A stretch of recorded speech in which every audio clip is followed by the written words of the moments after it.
Habisa for da mo asese monya bra twa me adan ye ho akwa ba fe ba bedi o man Ghana nkomo enu ye nsem ankrata no di aba no di edi ahim ne pa no na bedwafo aba na ya dwendwen ho. Meantime no happy birthday nkoma COP George Alex Mensah. COP George Alex Mensah, the Director General Ghana Police Service, Director General of Services Ghana Police Service and ye wa woda nti COP ye ma woda pa ye ma wuchi enkwa.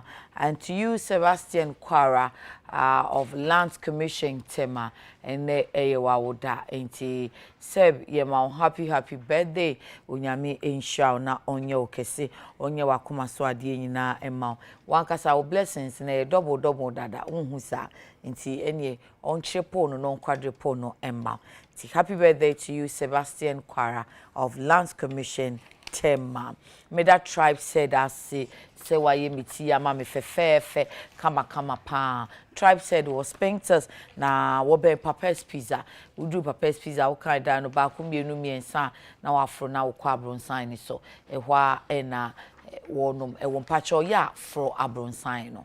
Omo ewo abronsan no eso obetimi afre no 02000999593 02000999593 na 0553740444 0553740444 ene ensemwa ibedi ho nkomo no posini a afedie yese wode no ho akofra kromfo wamfuro se wono ankasa woka akromfo wamfuro na wo ye kromfo wamfuro so ye kromfo wamfuro ono a wonkonko brewu no onko boban no wakofra wo mu empe bebre ne ya na ya atesem na se ba ku bi se befremu a na chese wamade ye hihye nkrofo ntoma mu ne de o madwen ye omo no o ye amanabem bambo adwuma eduru bibi kura omanfo timi kotoshe omo so ne ye kaseti asenye ba ko fo kotu ana mo bi se ya ususu se saying na ebeka wo mu din ene omo animonyam daily guide ene de ba ene Ghanaian Times and so the buy say Ghana yikoko yanhwe ye beka credit ko Europe wo mu dwa so a amansan to enye se koko ne nye papa koko dua na yikoko beans na ankasa ye koko dua ne ye na na jeni boatin CPC pani na na mache na boko die na Gloria for request and so CPC koko dua ne de ye o kama na so mo say galando ne ye forest na ye say no kane no na nanka obeka say for mo ho ben na de ewiase ewiemu no ye nyina ye so ne butu enti ewiemu sisa climate change ikoso na ozunlo ya ne deplete ni ade no se wo mo anka ene ye nyina nkonkonkonti o mo say ye galam say ni ye ni amaniama ye no chainsaw no ni nyina essay ye kwaye no nti se wo motu ye bi ni ya nti obetu ye aba mo be gya ye koko ne to na fi yankasa yetu ye hofo nti we no ete wo say na no koko board pani na ankasa ene de ekotu udwa okada asemi so na onim say trend pa say de enra ewo VW vehicle ye wo mo ye bia no mampani abede chi koda na di no na say the Daily Graphic de ba no pay government to provide vehicle owning option says Dr. Baumia na che say enya ade a aban ebema okada no ababe dimu yebe sesamra no said the TLI 2180 no yebe sesani sa okada no so mefa kwan so say ya gina tum sesi onam kwan no so batemremu no omotomra ena obeka ya no pe mekin kancho NDC manifesto na omuka say omudi omba ombe legalize na fe omahwe say kofo omo passengers ne be share helmet no mama omu training ni ade no ni etie so aban susio onokra mpo no watu ho na monte bi abosomi ntem obehweto be review na nso ene de said Dr. Bomi akasa ne de enu no ehu adwuma bi ehu na we de ehu pa te ni ombe ma wo mo options akwanya fofora ene de ehu foforo wo a wo mbe ye no asense wo mo ebeye we say nti we ene ensemo a anopai miensen ya ye ba bedi eho enkomo bono regional chairman ma NPP aba edina ankasa ye Kwame Bafo na manfo sanimra ne say chairman abronye ye hwe kwan say di ofri NDC amanyokunim no ene obeba bedru ntem na nkoye te say enrade no anyway time bi obeba bia so ba ne yempon yenko ade a ya ne ato nsa afe no why not ye be ma na kwanya no ama na kasa dodo kwa mache mejo so ya oho te se yemfa se da matwe da mpon kwa me fie boko Julius ho ye ne ho ye fie boko na nko fa guna su ya na megura mu konsia kurom kwa tuna udru o sentinu wa amfrem ka me ma okohwehwe me maame me fa ho guna su ya kwa tuna na me ko konsia kurom se me ka me na kire me ko dodo su me ka kire se udru gura su ya wudi ejina kasa wo hwehwe nu Mary ana ko se dodo su me se so ya ho me se be frɛ no checkpoints tudru wo da asafo ache oye gura su ya checkpoints keto na sa de betim di tu eke bro be ba tudru odru gura su ya wo da checkpoints be frɛ na ama ehoboko die ehoboko pa yo akwa abanso kwame ene ye hya sese daily guide asema odi aba betu dwei ya na me ka se posifo no nyi wo mu nyina na so kate crosseren kate beduasa na ubehwe no na bibisei wakwa kofra kro no bomu ni ade na fe na posifo no etwi kasa wo si posifo no na afra wo mu enyina ye beye ne den na afirimu ana yenfa ne so a human institution ti sa ne be me da se bebre ma memfa akwanya we na mencha wa hwefo ba bi wa fidi kase no ekoduru bia ye ma wo mu nyina achi obaya na yenchia Ghana mampanyine his excellency na nado danko akofado one na pamfo nyina na ye mo mabaso adwuma sonko a omo ye de ye de ma oman Ghana na for more for nanan so no entimi mram nyame ya doma 7 December asema odi atudwai no ye kase ye kan ba ko asini ya kase Ghana Police Service enye papa na yanka ne yi esi kokoro bia na ye kase mensa wenye mensa ne wo ho na ma ni twi ne kampa ne yesi kurubia ne memsem ye den e wo honom je se obeduru kurubia so no obenya nipa ba ko asebe oye ntuturasem okay ti sana ye ka twi ne se kurubia na fie bia mu no memsem ye den e wo honom ma me bi betima wo e bia nkura du behun se nkura duro no ubehun se enkono na wotwede eye papapa no wabisa ho se na baako na aka na ye da ono nko abefra omumu a ono no na ye troublesome sa e wo fi bo e wo ho ne nyina ye kwana ye befa so aye de amanage niema yi oman Ghana Police Service o hwe 2018 minim yen security service no even Nigeria for eba training wa ha ema Ghana Police Service for no yeden etiri no omu yie because nkura atwa ye ho ahia ne nyina no e wo respect ma oman no ye police service no enche bia na just this year ya na hu say soldier for mako 200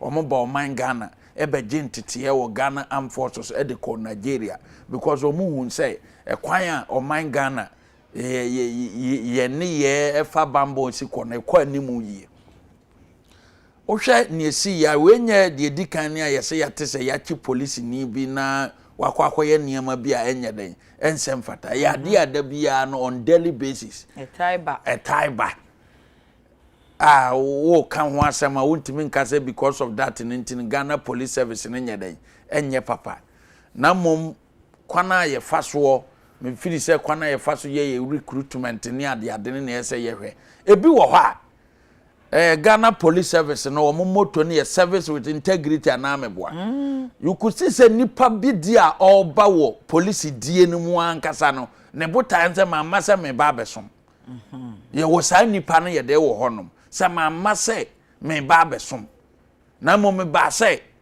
me ba be pesika ne terms wo we wo ha ne rank na otim say ebi oba police mu na fe na wanya mfie be se edu Lance Corporal.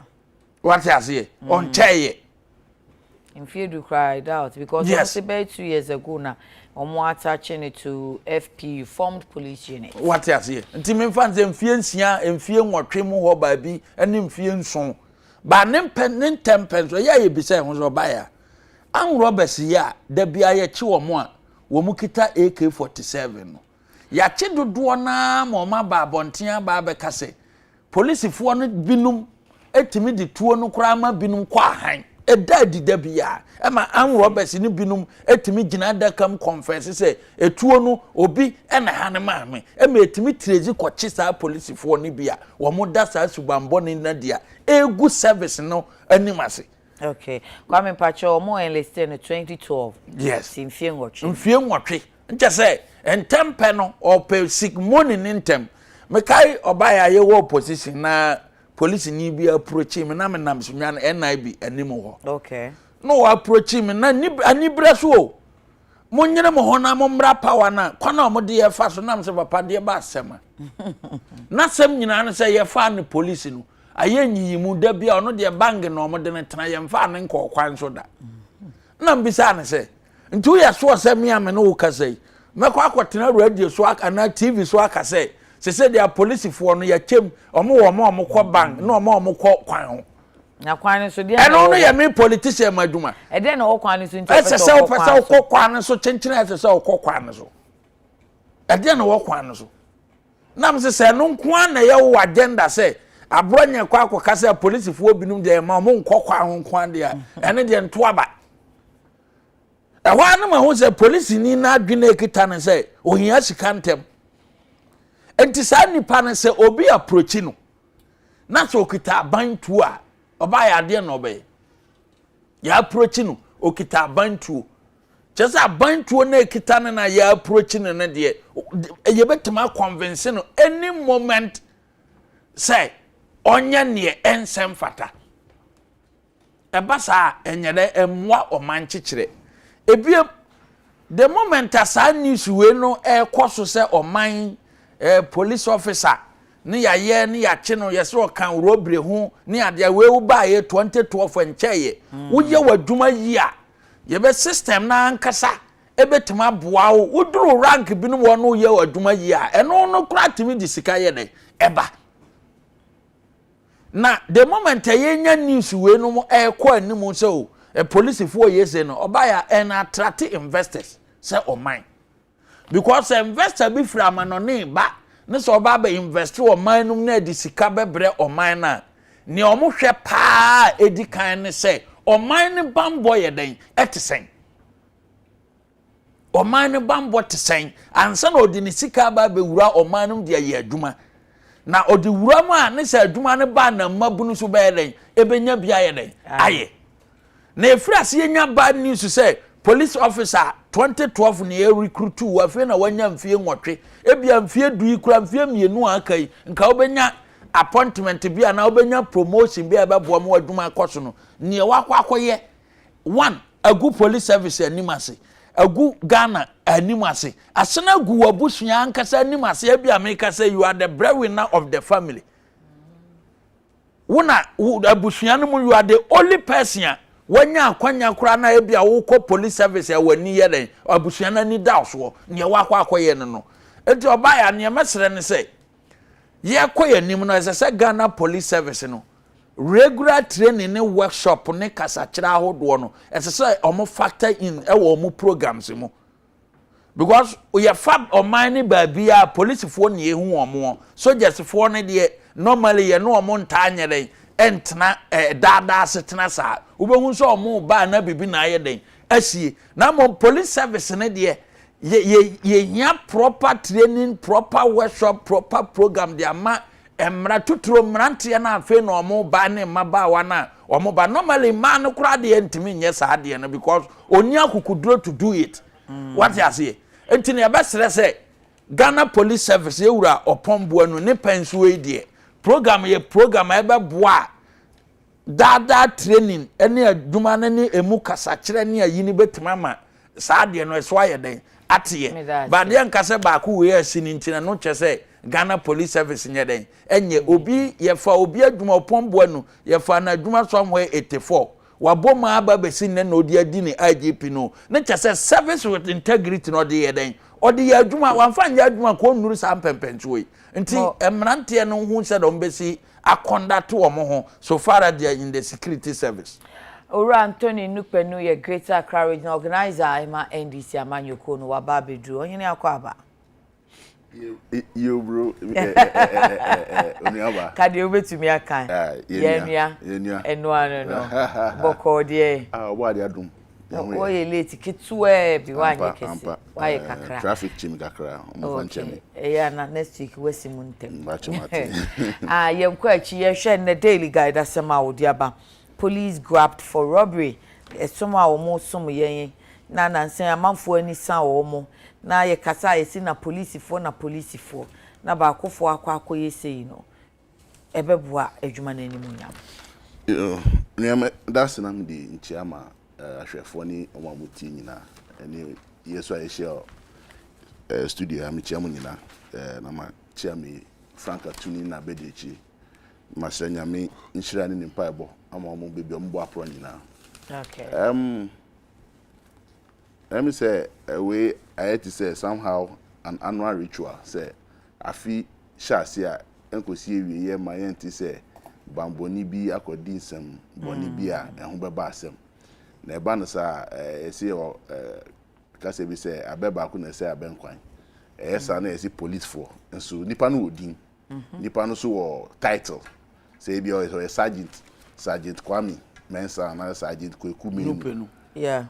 Say it me boni din. But you see so kan Kwame nti so be kan Nupenu. Azem say friend Kwame. Sergeant Nupenu. Kwame papa. We are Lance Corporal Bright Akosa.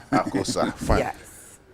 Oh, but you see police for nyina EGD boni. Na ni nyina na chassis finfa. Our mode of recruitment here one. Within the service, the kind of indisciplinary attitude that about nyina as a country from everybody, the attitude that nyina kita say ye nya kwenya say ye aban bi adwuma, the lukewarm attitude say obi ye boni a ye fishing it out and sanction.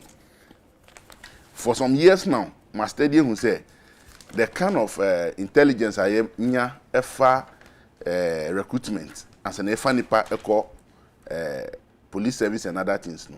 Sanya mano ye hwe mu yi nti ama nipa enya kwenya so o severe ofo say o mi efa asimesi we su na menya police nti he or she no na allegiance e wo nipa no de ne ramu sin the service na eso osum oman Ghana nti ye di tuo ma o say koye that bank duty ana koye residential duty ana patrol duty a nipa no esan say before be remu no o su ni ban bi a won na fufu bi o mu wo sa nyama boni no ono enne we nya kwenya say we di police o say otimi execute ni hu say o enne me na me boga na ho ban nti mi nuanu mu a omu na bia na me ni omu di sankita ho yi me ni omu nya kasa kire omu jemu a me di omu ma ban kpofo no debi na adwini say onu mu be edi na abeti ma omu akoso aye nyama boni e ma so omu koye na say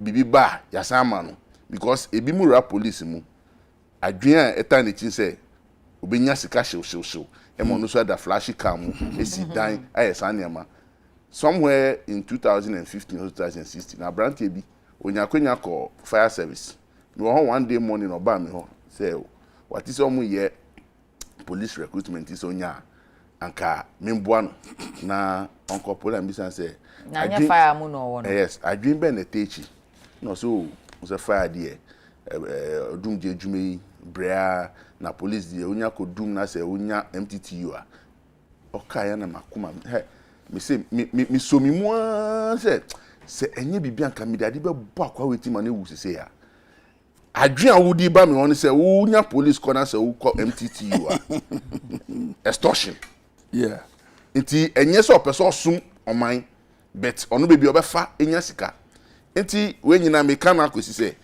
suni ban a ye nyina ye wo oman mu the attitude of the Ghanaian young man, the quest to make money anyhow without thinking say you need to sacrifice your life and serve the nation to get the money no and a problem and for me no I believe say as miniano kan regular in service training attitudinal build up in the police service law and order break was police service I believe say all IGPs have paid lip service. Oh yeah. So nipa suban. There are who can say that said is the young one. There are senior police officers almost sometimes they send these young ones to go and do these kind of things. There are senior officers. Longer duties there are police officers who are aiding that, and they are not young police officers, they are senior police officers. We have to build a nation. And sometimes, but because people are aligned to political parties. Yeah. All the services are your MPP police officers and your NDC police officers, your NDC soldiers and your MPP soldiers. People are now entering the forces because how well you align yourself with the two leading political parties. Again, so promotion within these services, based on alignment into a political party. Okay. And when you break the fiber of discipline, so say senior officers normal promotion is based on this rate. Better than a young one, so say okay, say we were her, and then Miss Mifam home batane. Now Miss Minya media. Enti sani pano himself akwa we ABCD. No di boni no nima. How will he discipline the person? Enti for me no, I believe the country has come to a stage we the political actors must know say you break it down law and order in the police and the military service or minding the best of her, because if there is an insurgence, say to trust and be backroom if he abontin back, say NDC in the upper MPP police for any soldier for ever come with you. So a calm one say ya ban subenya your party benyaba. Enti me the mesre as ye 2 and amone say ye benya to me 2021. I will not go anywhere me encourage police ni say munye we me ba ebia so inspector we call DSP and we call ASP we call but so we merit. It goes on all around. But so merit no qualification say so call officers staff college na promote you. I have no problem. Okay. But say ebia unya the requisite requirement na me because ubetumi aboa me say me we need power na I think we should all look at it again. Okay. It is not helping this nation. Me da say mami ko Facebook na entie dia ahwefo so eka o Facebook boshe ba amesti Gosuzungu wishing all the BC candidates in Ghana best of luck. God bless them to pass their exams and continue their fierce HS education from President Nana Addo. Winnie Gold Mpacho me da say positive change in Medina Accra says the NDC is now dictating the pace of governance from opposition. This last-minute panic decision by Akufo-Addo and his government is very surprising and laughable. The sign of unprecedented defeat is clearly staring at them. Seth Adomako says, yeah, NDC has nothing good for Ghanaians, so NDC totally sake of Sami Jemfi. Paul A. Glover. Okay, Paul, what do you know me that say? Oti Agona Bedoma says, Krama, Ejuma. Okay, Ejuma, you Ejuma da say. Wishing His Excellency John Dramani Mahama all the best in his campaign tour. Ghanaians can't wait to restore him back to save us from the hands of wicked and wizard administration. Hey. Abdul Basid Zongo Pania Kuma says, we thank you, say thank you to Honorable Boniface Abubakar Siddiq for the new asphalt road at Medina, Zongo, Washington Road and UN Road. I will always put my trust in President Akufo-Addo, who honors his promise. Frank Boadi says, good morning, yeah, and to you and your panelists watching from Ablekuma. Isaac J, teacher Kujo Tiobodoma Dantase, Mahama confused in opposition. He's desperate. Corrupt Mahama, stop wasting your time and energy. We wouldn't vote for you. 4 more for Nana and Honorable Martin Utijako as MP for Techiman North. Paul, okay, my kind way. Let me see. Priscilla N. Jimo says, this man speaks with pure fact. But there are 2 men here, so which of them? I am Darling Boy says, Senior Bronye looks good. And then Musa Abatwa says government is undoubtedly confused after People's Manifesto of NDC was launched. Dr. Bawumia has added his voice to the confusion. They've never made any policy regarding Okada. But when GM stated his intention to legalize it, Dr. Bawumia is announcing policy. I want to Facebook for now so. Dr. Baba Zamo, Master Planner Junior Kentampo says Honorable Abronye has said it all about our security services, especially the police. We have a very good security service, but some few individuals are those tarnishing the image of the rest of them. Let us trust our security services. And Jeskado Sewusu says, you come on UTV and spew this. Meanwhile, you are the same people priding yourselves for enlisting people in the service. Keep quiet over there. You are the last person to talk about this development. Okay. Kwabena Pia Kubi says, then there's no need for JDM to come back. Okay, so he was responding to Musa Abatwa. Okay, enti mi hope isa makenkan kakra mo me kan koko de na sa na afi ya ba be manifesto no Okada issue no gidigidi. Na nipenu ene we usha meeting course I think last Tuesday ewo Western region na ora Joseph Wanyedu na Ishia House of Chiefs regional ewo Western region eno okacho mo se omumwa na yentu galamsey ne kwaye nunu ya na ye bubu ni ade yentu ni nyina asefi se adatoi yiyu fo se ya nhwe ya ikoko beans ne de ba market a omonto anye ye krombe brayen omo memfa ma market ombe ban ne ye ena nye se ikoko beans ni nye o koko beans ne de ye quality na emom sa galamsey ne distraction na ekoso ntisi ano wuntumi ntina mamu kansa ye memamu ade na climate change ne change e kan obi a obabi obi a wo ozunle ya ne deplete ma ye nyina wi anu se nane a ye nyina iso ne be nane ego nti ye nhwe na ye moa o hwa ye be ye den ye nyina ya boa ma ayiye yo me amada say me say about the environmental distraction I believe say ye nyina over the years no hwe han na ya ye esan say economic livelihood abofem nti obia is trying to survive omo twennua omo tu agudie ofem omo so omo ye niam bi mu a eni na contribute to the depletion of the environment.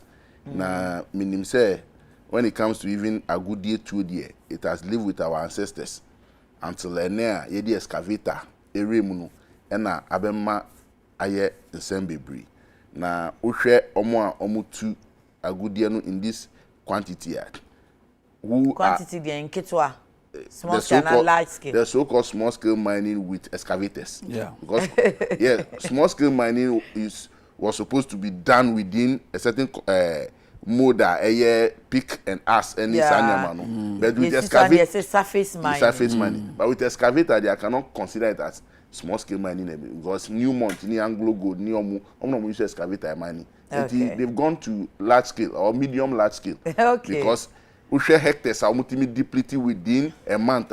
Even Newmont in depleted hectares within a month. Because omo mining with the trace of the mineral with machines. Say a good day nam hasi and omo tracing. But ye two baby akeke say ebi ni hokrapa ye be say assassinate we as you say ebi kra ni ho no. And the danger of the so-called small scale miners. Now, na omunkwa na say assassin na say afanu ni nyina large scale say bi na small scale for no to say bi just like bi a small scale say no was chain and large scale say large scale say Newmont e combine you see issue efa baby a omo apply ye all the feasibility studies share the diversion of the issue no the way so mutimi di farmer omu nkrofo benya ho faso omu ye ni nyina sa na omu mani fa ho no. Okay. But we no omu de say yesi agudie won nsu we mu a omu tisi mu a ni say omu say nsu ni bibia basa. Now ukochi large scale miner so was saying nsu without the requisite application na ye was sanctions ayema any a car omu tuama aban e ma dey restore but we mu untimi enhwe. Now ukọ echi su kọhwe a won mu na techi bebre na expatriates area kroma here for there no because now you are talking about Niamam small scale miners. Small scale for no Ghana ni ewo concession na so person tu a So we nya expatriate and time echi a wontimi ntu. Oh sir. Excavator 18 million Ghana for ye nipa hin na etimi to. So one omo amura krom ha eto nyama we eye nyama we no. How do they come? Your krom ya chi bebre na without the requisite documentation into your immigration system so and one sem yes. It for me no. Enye oni ahemfu kwakoka ena who solve the problem. Abindia was the absolute responsibility of the state power to determine who enters this country, business or ye, infant or war, to make sure say there are sanction regime. Ya chichi nipa okroma say omo okroma with fake documentation according to illegal mining. At the end of the day, say nipa no free UK ya passing mra okroma say chi UK ni okroma ye fa ni ba ni kum ni di na asem. Our be say ya good dia na say what say environment. But me Anthony mi ra UK na mi di bonia emre bia ni won say family mba Ghana embedi ma asem ye di ma asem ho apanishi mi wo ho no enti say ye wo aban na ye di yensa share treaties any decrease or say whatever laws are seen na ye we are how do we protect our environment then the same EU is telling us this thing so won chichi yensa she yechi na mo san ka kire say ya hwe yi a ye koko mu bani wasa muna mu edi nipa bebre na eba krom ha ebe sei nsase ni environment omo de omo ba see a sovereign state obi ba ebe ba ha ye ne ebe pene so say obeba na o ma asentia ye ma visa udu immigration ye hwe ohun say an obetumi abam so o ye den kra na obedu immigration ye betumi asan ji say bi a offer unapproved routes na obedru na obedru ye mamu a yesu eni ho kwan say ebe ka say ya de we ye ma wonya na nti obi a chichi ye say ni nyina na me can say one omo ya chi omo ni illegal documentation how has the state acted the best practice say yen deport omo no nkom krum is that the best two there be only say another na umbusa wo state ni say dem no ya found so why blame the EU enu na me bisa one okay two say ye force yen ye di yen say ye commonwealth members ye di yen sashe krata say uchi EU member bi okrum ha no di bonia fa ne bra ni krum na ndi na asem why are we subjecting ourselves to some of these laws I tend not to understand why I say ye kru ha no ye man penyifo ye man can kru I say town okay ye man ye man penyifo assign some of these laws in first way then is it because of some $6 million or $10 million from the EU nations what's that $6 million no cocoa 1 ton cocoa 1 year tons ayenya no ebusa sika no I find it interesting because yenye EU members but I'm talking about Commonwealth. If Commonwealth there EU nations no EU countries no I don't know the same people within the Commonwealth nations you can say that for sure Dudwana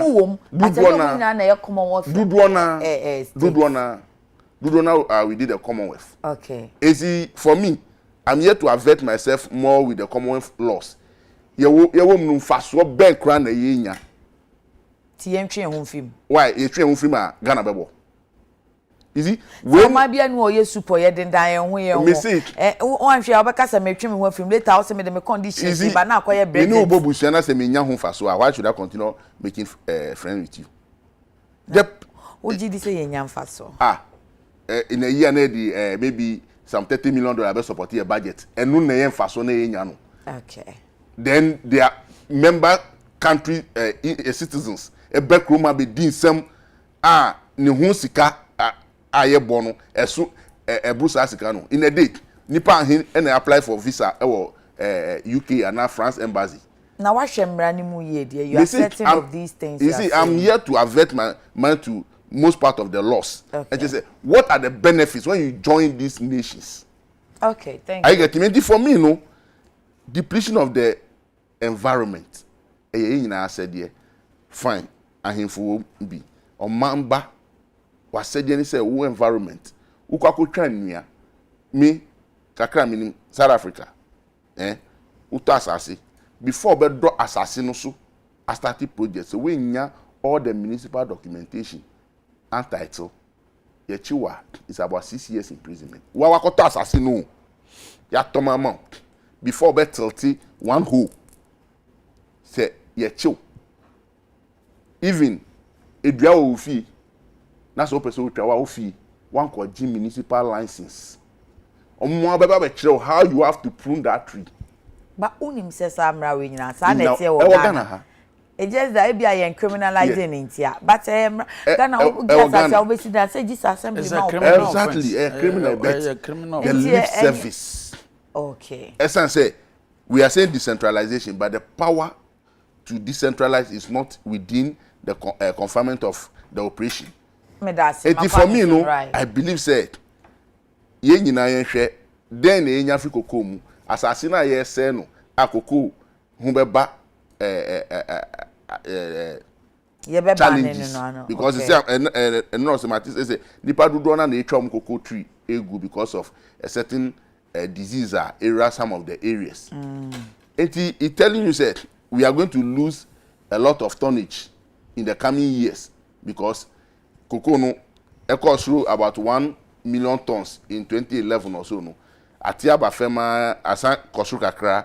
So if there is a challenge within the growing areas land availability thank of those you things. So for me I think it's a call in the right direction that we must all contribute ourselves to.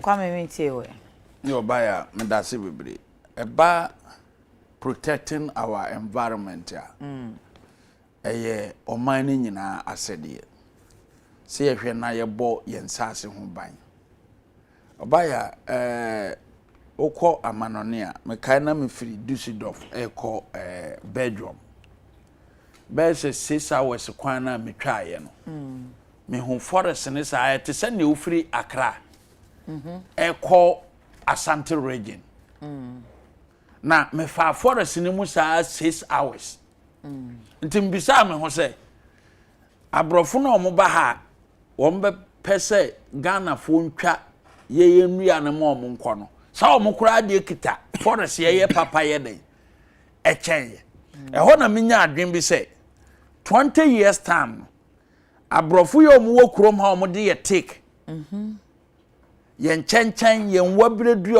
omo se ye muye de ne nemfa ma omo nko no 20 years time no ye be kra nua na de afiri amanone de aba oman Ghana aba be ye de aboye ndanzo because ne memi ko hu ye no sade abrofo na ti abo wo mo forest ho ban no e wa amanone uko Germany a sade wo mo forest si dam uko Canada utim hu fo obetima afa forest mo be se 10 hours na forest mo nko na ye den wonam enua ya bo ho ban oba ya me hu se abrochire kuro bia wo ha kuro na mfimfina wo be fama unhu enua wonya enua be se 4000 kuro bia ni wa ye wo nipa 5000 na nipa 10000 tima wonya enua 2000 ewom ba wo ba ha ho asem ye den etisen ntimbisa se agency aye from environmental protection agency no wo maduma so ne sen enye wo maduma ne se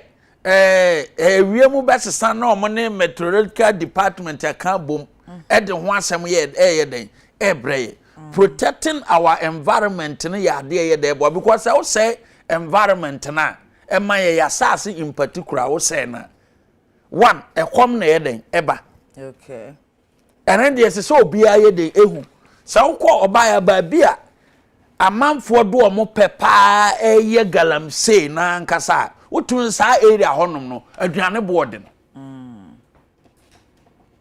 ba bia mining community bia wo bia no yi asase na ye say ne na chi nyina kwa aduane a ye frɛ na aduane ne boy den ne board ne pa e wo sa area ho entisi ye ne se ya nya ne yie ne ye jaja ma obia nkɔpɛ ne obedi na ɔkyena no ye ba sɔre na asɛ we ɔtena ma no ne ɛna ɔmo atwere nkabroni dia ɔpɛ ne kokoo ayɛ den atɔ no sɛ ne dia ne sɛ kokoo no bɛba bare wonim ne ntia ɔno no feature asɛm na ɔka sɛ kokoo no ye hia ɛnyɛ sɛ ye nkwa na mo wiase nyina hia kokoo a because of yen chocolate ene niema ye de kokoo ye ntino se etena se na Ghana eye oman a etoso mienu wiase nyina no e de kokoo ma wiase no se etena se na o masase na omo di produce kokoo no seya e bia 10 years 20 years time no yen sanka kokoo biem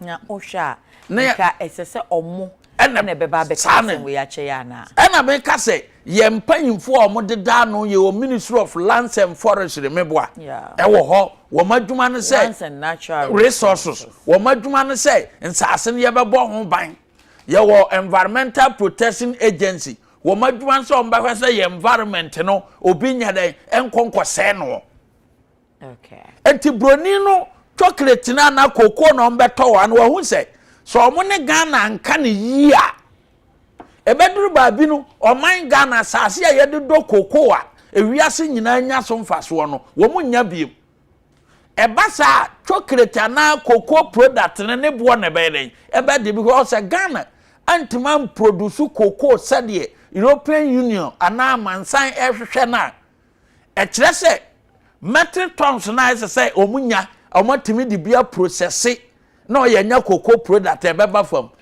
fam so de eche say eniama omudi cocoa ye na ne bo be den ebeye dene nti yemfurase ne amanya wo mudo cocoa enye Ghana nko ana omudi sa won na akwakoye den European Union de ko omudi bia ma Nigeria omudi bia ma Cote d'Ivoire ena omudi bia ma oman Ghana say yenhwe ne yensase a ye de produce cocoa no ye mo ho ban ye bo ho ban ne betuma akoso aye cocoa ni yie ye bo ho ban no asase ne wo ne sense ya agriculture ebetuma aye den atumpon because say oman a yetimu ne agriculture no ekita oman no nkrofo 60% na nipa dodo na akua na omo ye ansa na omo didi a asase ne say ya enipa 60% enye aban adwuma na omo ye ananso omo ni company bi omo ye mu adwuma no na monkuya na omo ye hina omo befa we ni key issues as say ye hwe say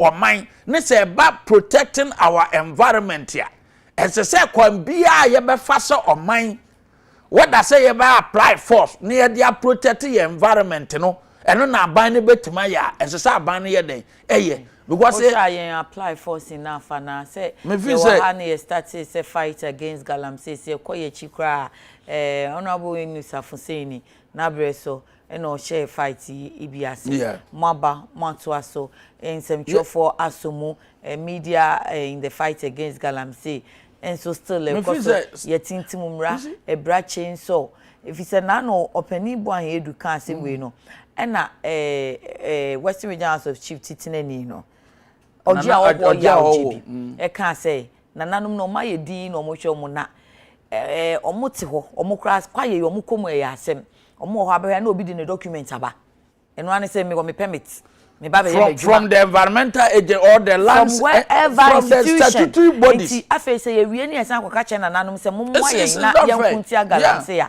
na ye te say pese ye bu nananum bra wo mu so one thing is say e ya na mbisa say e kwana ye faso man crofo lances to operate no enipa dodo na ni capacity like minua ne kan ye no obaji asase because already minerals and mining art na obia ni wa chinchoncho ni bia ni wa amra ne ma ne kwan se obeba no wa ba abaji asase so oye mining na mom temamufo no na mra na ma ye kwan enti temamuni ni ti company wie se pani e ma ne kwan se o kwaye mining wa ha no wakwa akwasesa chinchomfo no yese bia small scale mining ebe wi akire no wasesa omo no di machines kese no omo di afa minerals commission fo na chi nje ebe wi akire no na ne omaye no na asai honum nyina one supervision enya adwuma before ansana minerals commission be kwa akoduru honum no na omaye adwuma no asai ho nyina awie na de aba TV so yakwa akwache omo sese asase nti ye adwuma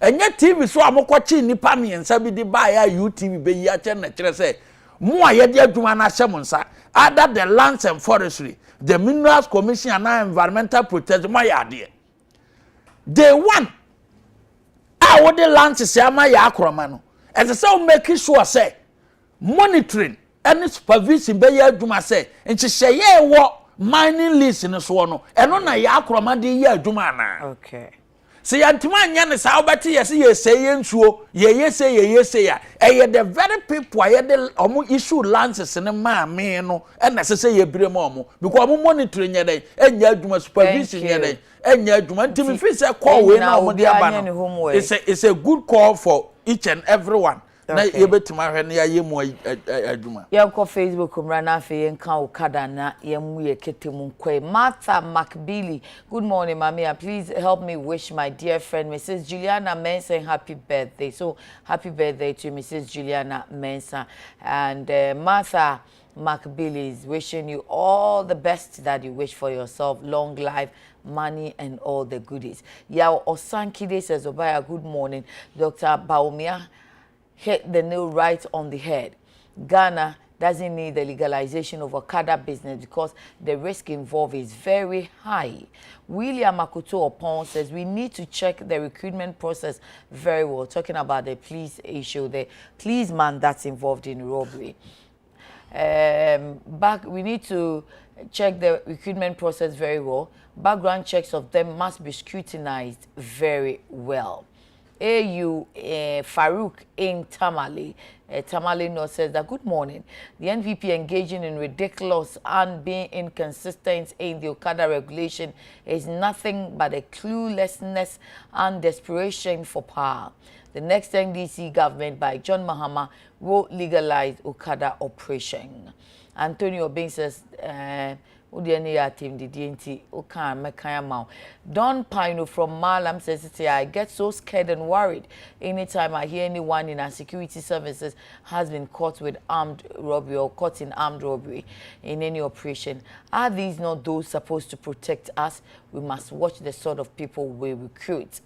Kwasi Michael Forsberg says that Sakawa manifesto to the NDC. Suleimana Ibrahim, chairman of the Kwame Bafo Abronye DC of the of the Bono region, Kwame Bafo Abronye DC, the unstoppable chairman ever. Ajingo says that Nanado has done a lot for another term. And in Wofaya, we do see vibe says, please tell the NDC man, he does not have that party. He does not deserve that party. Why? He should move to NPP. Oh, okay. He doesn't belong to NDC. Isaac Barima Enning says policing should be studied as a course in universities for 4 years instead of the 6 months. Don Pino Makai Udiewe. Nana Ba TK says, thank you, Mr. President. This is the bold decision we want. What's wrong is wrong, regardless of the political gains. Derek Sechi says, we don't need doom so again. Kwasi Michael Makai Udiewe inti Mamiko before for Nana Ajin Marfo Stanley says, yeah, I saw Abronye and the NDC man whispering to each other. It tells us that both NPP and NDC are pulling our legs. They will behave as if they are enemies, but behind the scenes, they click. They really click. Hayford Ananea Gava says, Muhammad does not have what it takes to become a president of Ghana. Charles Frimpon says, please, officers must have the skills and knowledge to effectively do their job. High quality, entry-level, field and in-service training programs are key to ensuring that the officers not only understand the department expectation but have the skills. And a real cool Bafo says, I woke up at 4:30 a.m. just to watch my good friend Abronye watching from Virginia, USA. Hey, Kwame, when you get one more money? What daruma? Me de minimum who call Virginia na mo real cool. Be you when the chair me. Okay, and yeah, young say the application short 2 months. That man for me register. Boy. My beer ma quantum online. Julius come back for better temo. Mamu fino. Julius akosi back for better temo. Mama come manifesto asemi ni. Se si apa musi Okada no mu ye de kwame. Brand this be kan say mu be legalize ya pe. And I'm mobile, must say, yes, you be review 1 man. But I know Dr. Baumia say, no, risky. You be more, obia, more Okada riders, no vehicle owning option. And when anything, much. Obaya, you di kind manifesto na da ho about the Okada promise no. Ya tiabre. What's in it abey? NDC manifesto 2008. Na Drivers for and a year campaign yes some. What shall NDC demand driver for ne say? Mo man omo manifesto no wa 2008. Kwana mo se on be fast said drivers. So a taxi driver. Oh, member can natural NDC manifesto 2008. And no document about why okay. Masema. Oh. Enti masa Emma. Oh, fear 61. 2008 years, some would see when your man for say Papa Kofona or Kofa Metro Mass by drivers neck or Mumpen one Pemwa and a costume. Sana sheets for page 61. Or see the NDC shall pay special attention to mechanic, electrician, drivers, hairdressers, dressmakers, plumbers, mason, carpenters, and other aligned tradesmen and women, as well as those in the food industry. But trouble for you know much a bomb. Where page 61. Citizens. Tio, almost share bomb. Ye pay special attention to drivers. Wamu buy no. Insurance ya no mu twa 60% no. And this in the court 3.8. And this ya manyoko. Na omojo na insurance board den. 60 Ghana yeda utwa wo insurance 60 Ghana. Omampanyini kofo pra drivers for ye be pay attention to mu. Ye be ma toba aye restaurant. Sa boche we hairdresser for ho beto omo. Head ekowie ase na hairdresser ni nyankane a enya adwuma. Carpenter for who be sa opese o pe bosia wo bangia ye be boa driver for no ma je bosia to mo cars ni bia kan ho ekowie akire no drivers for ne sofa okrom ha kofo ato patrol mo ma onwene driver for ho ekowie akire no na NDC for increase patrol enkrofo ya obobo omudi 2018 at the same people omudi aba omo manifesto mo now o see Okada legalization obaya. Yes, Kwame. Former President John Dramani Mahama made the story biama Ghana Web. Eye 21st September 2017. Ma forward ya ma phone to chinye di Ghana Web. Ne ba boy a wanya 19 years. O di ni birthday no. Mahama to Okada ma no.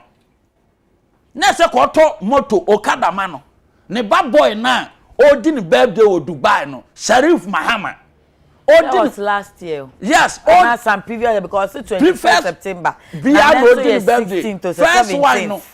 2017, they made the story now of Ghana Web. Okay. Ne papa mano, said ne banya 19 years.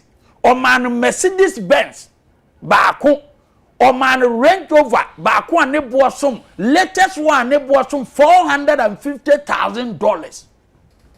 But NDC for saying any deal or mobile door this at the end. NDC for saying na Mahama, I'm almost $1,000 in that.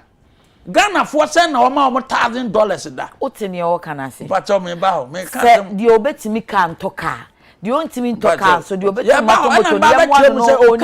me land the one say, Mbaba Chilo say, Okada ya de pa, ni birthday no. Na se ko to Okada man. I don't know what to. Can afford the best. Ono obetimi afford. On to be more Okada for no because Okada ekum nipa. Now report we dem anim ni. Na card enkum nipa. Okada wo ni dia this time ukọ Lagos wa. Confirm no so sisi Lagos State e wo Nigeria. 2019 Lagos State o ma bande Okada one. Enipa ewu a day no enam nipa be se 500. Ena krono a ekoto Lagos nti Lagos aban abande Okada e wo Lagos. Oman Ghana hayai we a Ghanaian Times publication. Dabe 25th July 2019. 59 died, 20 amputated at Kolebu. In 2563 Okada accident. We a Ghanaian Times publication. Ghanaian Times, or say 59 people died out of the 2,563 accident involving motorcycle popularly known as Okada within the last 2.5 years at the Kolebu Accident Emergency Unit. Available statistics at the unit indicate that victims of such accident mostly recorded within Greater Accra involve young adults from 18 to 37, with deaths so far being all males in such age bracket. The head of Emergency and Accident Unit, Dr. Frederick Kwatin, in an interview with the Ghanaian Times, envisage more casualty by the end of the year if urgent steps are not taken to control the surge. We enipa ewo no ma asadio na mahama say oba be promote. We head of accident and emergency unit Kolebu.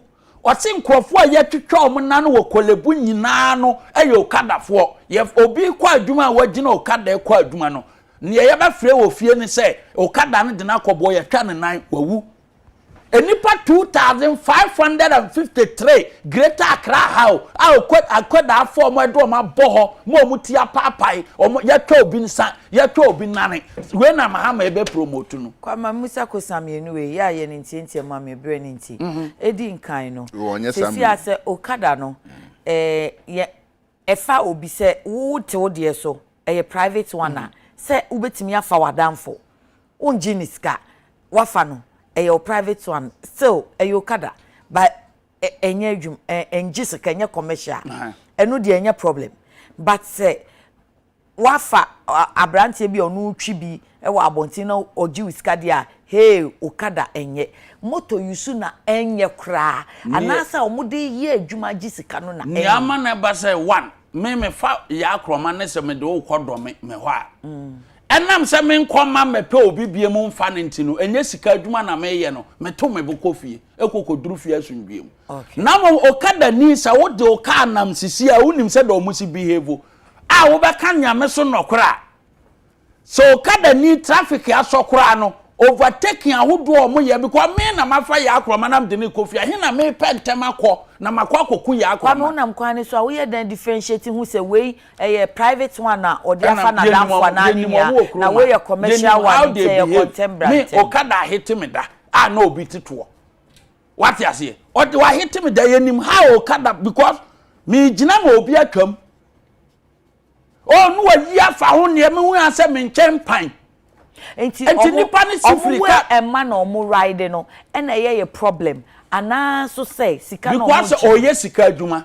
nti sika adwuma na oye no o pentama kwa ba fa bibiem ni ye misa omo say ede na former president Mahama hu ya o pass mra eye LI 2180 ese okada obia ni ho a odi okada be ya adwuma jiska ye offense so kan section 128 na former president John Dramani Mahama and the passes our legislative instrument and say wa ube yusu okada bia ogana ayenchu ne ani wasem what the samra na ba edien na asesa ube ye opposition leader why so desperate for power now we say afedi emaye nchi okada ni bia na samra no me ba meyi afiri honom me ana me ka se ye nchi mumum se de emaye nchi obi anum because ni kwase yusu moto de ye commercial ye wo mra etiasa wo say afedi da bi me hwa amenwene aba entin sese no sika ye de be fa nabkofo no nabko no ye useless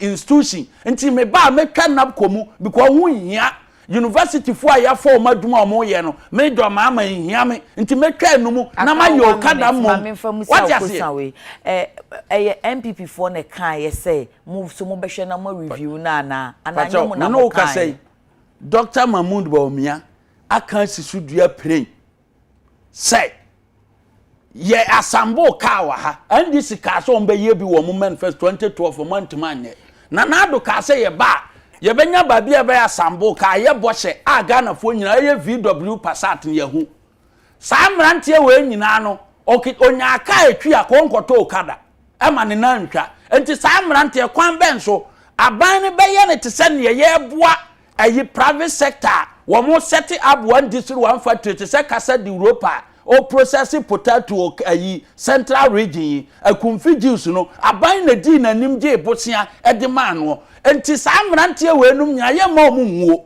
wo mo ntra oman mu nya adwuma ntua to ma oman no enti se sadia VW Passat nse nketwa na ewom no a obetim dia ye Uber no say ye 30,000 a kwan ben so na aban betim ama sa mrante na nya bosia of venture capital doku Mahama former president si wodi mu sika nyina na nado na ye institution ni yie no ye benya 30,000 ama sa brand no dia ye aduma no watibia to akotua saka no this is viable when I have to try enye okada ebe kum nkrofo me das ni kwenu meet do mintie we yesi okada no edi awu chense de eboa yen adenti ne pese ma no ebe yemra Ghana for manifesto the people's manifesto across a heavy stir in the society.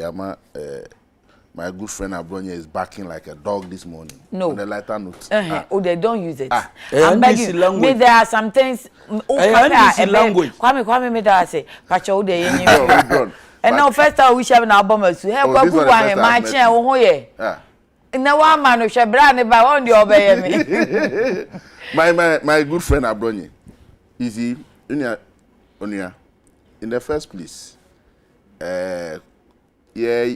To adwin edi manifesto ya beto dwa no ye ni Ghana for do na in the various sectors ene tenase na ye nyina ye nim se ene oman na ye wo mi enye obi ni person beti na mototo akọ ejuma anasa akọ any business bi but prevailing conditions accounted to the situations I find yourself.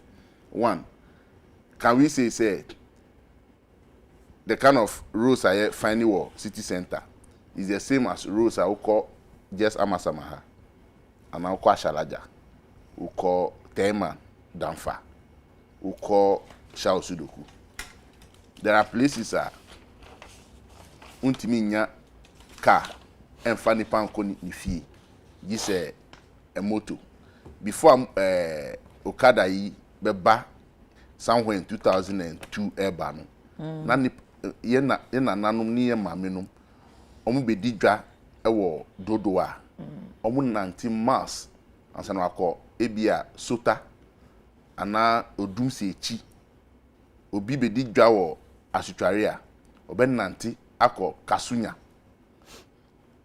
dofo na nkura mi bom asi mi bom din their villages are miles away but moto started bano.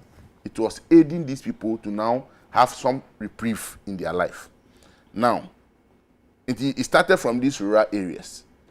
And then, we be a city center. Who said there is heavy congestion in the morning. Nipa Juma. Okay.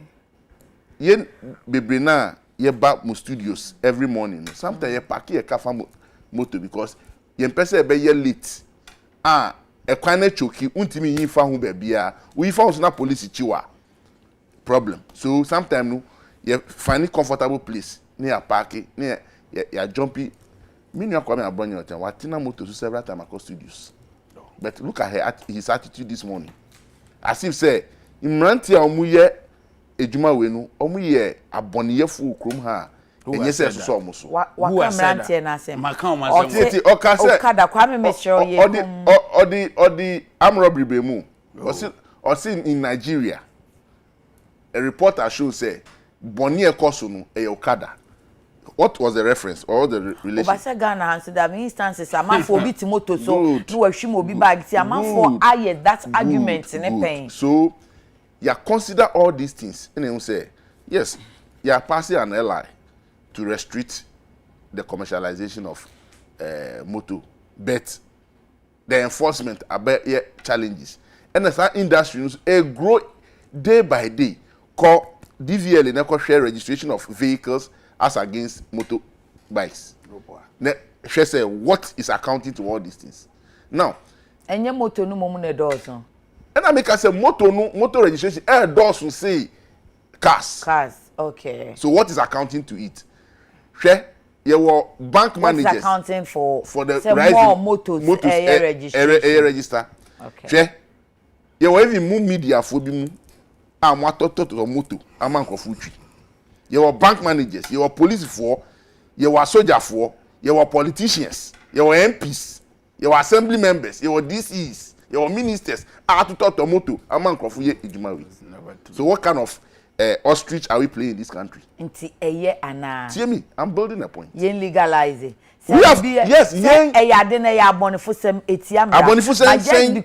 Oh, but if it's illegal and you engage in it, yes. illegality so in America. The very people I saw more enforcing law no are now aiding and abetting. And just because so, obi ye illegality adie na illegal adie no enti ye legalize emrano ye the still iron ni concrete ne cast here.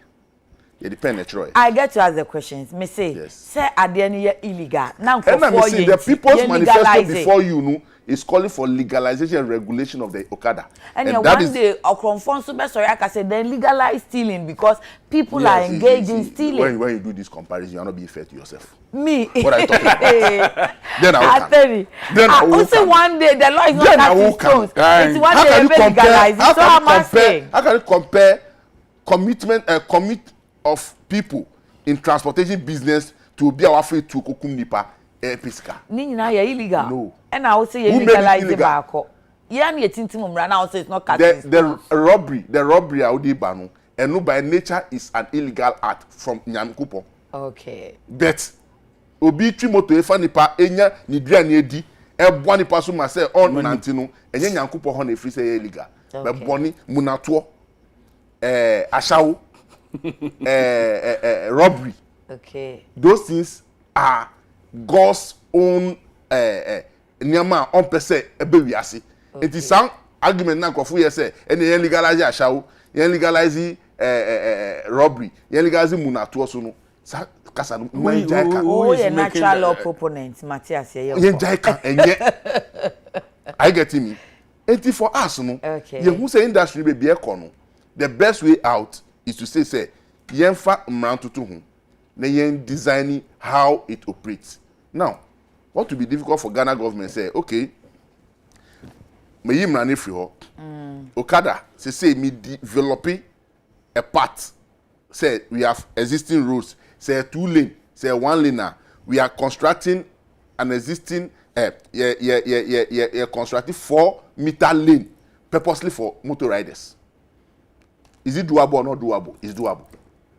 Say you better prevent them from meandering through cars. Who do traffic lighter, you comply with the full regulation of the traffic. Because they say, I don't jump in traffic because police for tata or munity.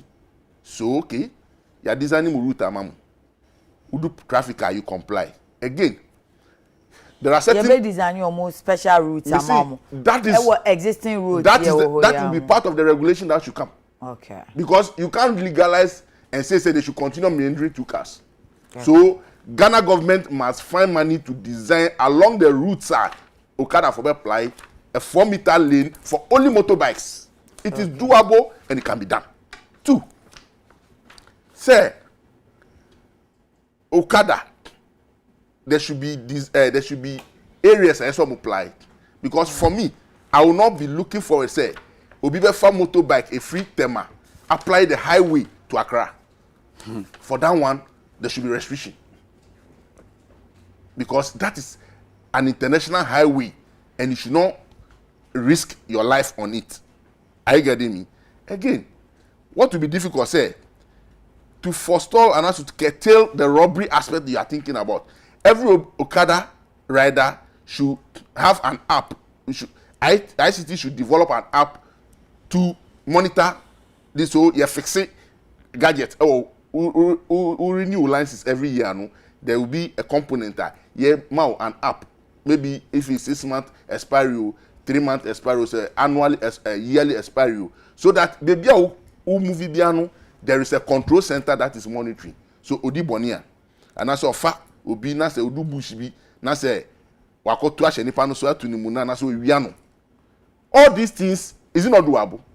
Okay. So what are we talking about here? Mami, want to me musa question 1 or 2. Now, I didn't think say ye sheda ye omunkwa route ma omo. Because in advanced country ukwa Denmark, nupa do not so much bicycle.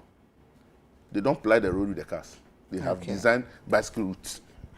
Sorry, I'm not now for bicycle. I don't know one state say ye be ye route ama Okada for. Enya bibia na echogu manifesto. So we are major idea. Yes, so the details, as I am saying right now, are things that the transport ministry will come out with before the law will be relayed in parliament for repeal of the existing law. No, the very steps I been making sure say business na ye say legalize no aye ye no sa nyama no nyina app ni sa nyama we nyina eye adwenchira me kire say these are things that can be done as a member of the party. Na ma assess here who say Ghana to say the whole Belgium they say e ho no enipa do na use bicycles. Ghana so ma assess here who say enipa do na use kada na mo use car. For now no the percentage they use motor no esun yi be say me kita statistics now but I believe they who say esun yi. But look at in a day who de jina we nim ha na ye only 1 hour count. Next say nipa hin na di motorbike trim. Now again so no motorbike every na you who say e be yes e be legalize if you say yes RLI 2180 it's been 8 years. But who can say it's every ben you who say no enkrofo e ombe kan ye ho a ana ukadafo nso kan ye system ni nti ye mpe omulane no me can say from 2012 I have been against this law and I challenged many of your members of parliament say because we show anima who do constituency you know the amount of people who livelihood depend on this thing I go to parliament you to so about say pass mrafun members of parliament greater crack won and who kaya honorable for Tiago came out and I told him say you don't need to leak out because you sat in parliament and pass it so you don't need to come out. Okay. Are you getting me? So from the onset of this passage, you know, I, Anthony Nukpeno, have been against it. Because it doesn't sound reasoning. When you lay on my move, not be tour, you look at it, strategize, and come out with best practices. And yam Mradian Yeshe, say Yefanye Juma Okrumha.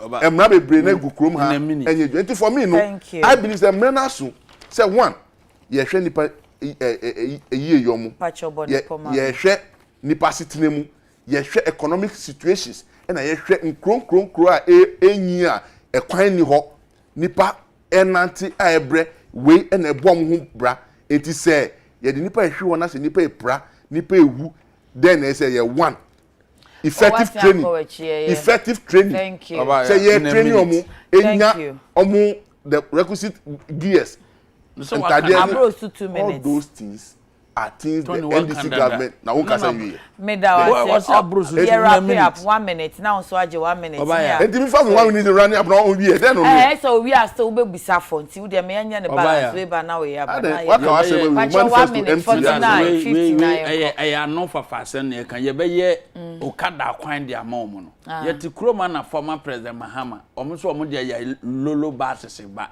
na ya lolo basis be nya omo kwan aya lolo akwan ben na mo ye okroma nkran kroma wan so ma demarcate we numa wa we aya lolo kwan aya lolo akwan mo promise say ba bia aya lolo be ko bia no ada kumase ada tamale ada secondary ada great e wo fan bisa ukọ secondary aya lolo kwan na mo promise e wo fan mo say nya ne kwan separate no fan na mo de koye tamale de aya lolo kwan fan na mo de koye kumase aya lolo kwan fan na mo de koye owia or say because of say manfo to moto dodo nti na ebe hia legalization obaya ye hwe nipa dodo a omo ye galamse okroma because of that nti ye legalize galamse ana if that was say manfo omo ye galamse ene ayi eno no ya no wo cheche mu o dabi me nya ne ho ne na me ko but nya ne wuro bri asem na o de ko fa ye na o say ni kwanto obi ba me ka kire say so no person kan ne sa dia amanfo omo say environment no galamse hu asem no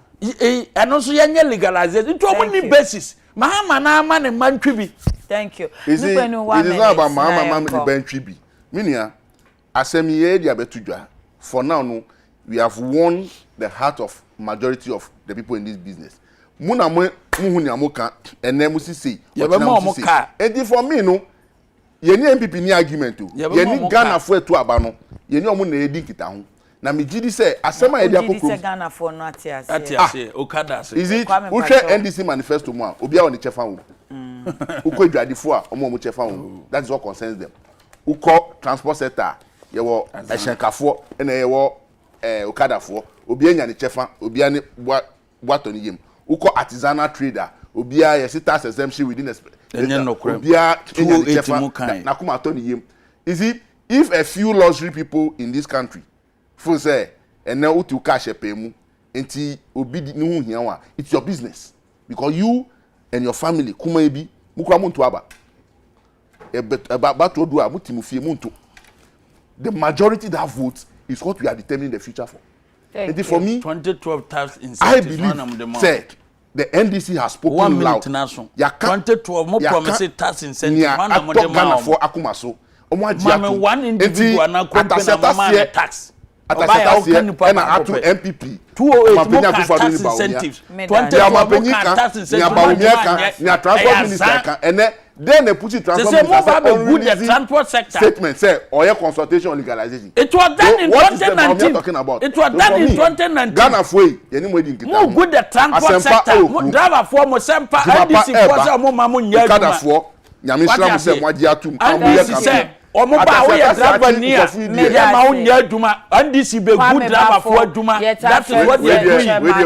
Mo be good. Oh yeah, Bono regional chairman Emma MPP Amanyoko no na the Okasa chat so yeah Anthony Nupenu or yeah Greater Accra regional organizer Emma NDC Amanyoko na ra no medamo ase anopese mo baaye Patrol tribe said ne sese meeting ho Emma me and now yeah wake fefefe mami o was painters bachona o trapa pes pizza abronsan dan etoso miensa abronsan no wafra ko 020 0099593 02000099593 and 0553740444 0553740444 midin ede yakuna ma nyame shaw se unya breni etina ye ne ye kuni nyina dawase nyame ya dom no de kye yen o kina ye besiamba ni aba besomo bye bye.